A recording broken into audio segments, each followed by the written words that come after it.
Hey guys, welcome to our YouTube channel WebToTech, and in today's video I'm going to show you how to get Lyft promo code online.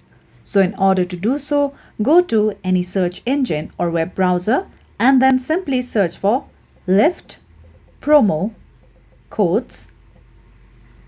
Here we go. Now from here you will come across various websites. Now tap on any of it. For now I'm going to tap on this one. Now, once you come to this page, you'll see various offers. You'll also see various coupon codes over here. Tap on any one of it according to your choice. I'm going to tap on this one. Now, once you come to this page, you'll see the code over here. You can tap on copy and open the app, or you can directly tap on shop now. So after this, once you come to this page, you can tap on the option of get a ride. Since I have the app downloaded, you can see that I am logged into my account.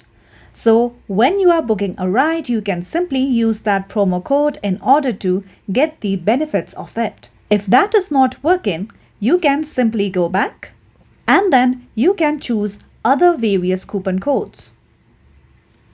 You can simply tap on copy and use this coupon code in order to use the benefits of it. So that's how simply you could find Lyft promo codes online. So that's it for today's video, and at last, don't forget to subscribe to our YouTube channel.